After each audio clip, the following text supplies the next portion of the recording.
आज हम पढ़ेंगे इलेक्ट्रॉन डॉट स्ट्रक्चर के बारे में और ऑर्बिटल स्ट्रक्चर के बारे में। तो किसी भी एलिमेंट का ऑर्बिटल स्ट्रक्चर कैसे ड्रॉ करते हैं, तो जैसे कि लेट करते हैं कोई भी एलिमेंट है, फॉर एग्जांपल सोडियम है यानी कि Na, जिसका एटॉमिक नंबर होता है 11।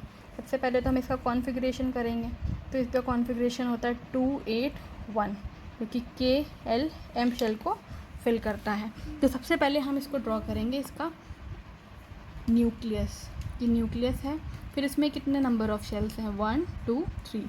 तो K शेल, M शेल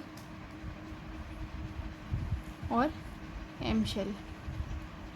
अब इसमें ये तो हमारी सोडियम की न्यूक्लियस है। फर्स्ट शेल में कितने इलेक्ट्रॉन्स हैं, 2। दूसरे शेल में कितने हैं, 8। 1 2 3 4 5 6 7 8। आउटर मोस्ट शेल में कितने हैं, 1। ये शेल है हमारा K, ये है हमारा L और ये है हमारा M। इस तरीके से हम ऑर्बिटल स्ट्रक्चर ड्रॉ करते हैं। और सोडियम में जो आउटर मोस्ट इलेक्ट्रॉन होता है यानी कि 1, इसे ये डोनेट कर देता है। इस वजह से सोडियम पे हमेशा चार्ज आता है 1। जब 1 का प्लस का चार्ज आता है तो ये आउटर मोस्ट शेल निकल जाता है और यहाँ पर सिर्फ 2 शेल्स बचते हैं, K और L। तो ये स्टेबल हो जाता है। जब सोडियम पे पॉजिटिव चार्ज आता है तो इसका जो स्टेबल होकर के स्ट्रक्चर बनता है वो इस तरीके का होता है। ये तो हो गई सोडियम की न्यूक्लियस, फिर उसका आ गया K शेल और फिर उसका आ गया ये M शेल। तो यहाँ पर हम बात कर रहे हैं जब ये इसके 2 शेल्स बचते हैं, यानी कि पहले में 2 और दूसरे में 8।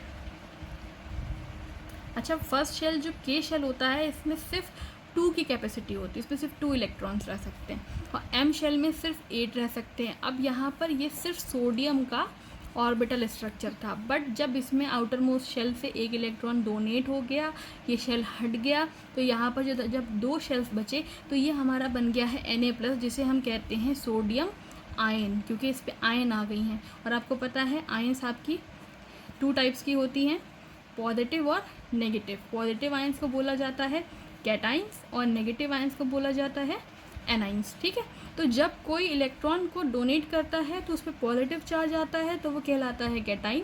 जब कोई गेन करता है उस पर नेगेटिव चार्ज आता है तो वो कहलाता है हमारा एनाइन। इसी तरीके से अब आप बना सकते हो मैग्नीशियम का, नियॉन का, फ्लोरीन का। अच्छा, नियॉन का मैं बता दूं, जो अभी नेक्स्ट वीडियो में मैं पढ़ाऊंगी, जो हमारी नोबल गैसेस होती हैं, नियॉन उसका एक मेंबर है। तो जितनी भी नोबल गैसेस होती हैं सब स्टेबल होती हैं, उसके सभी शेल फिल्ड होते हैं।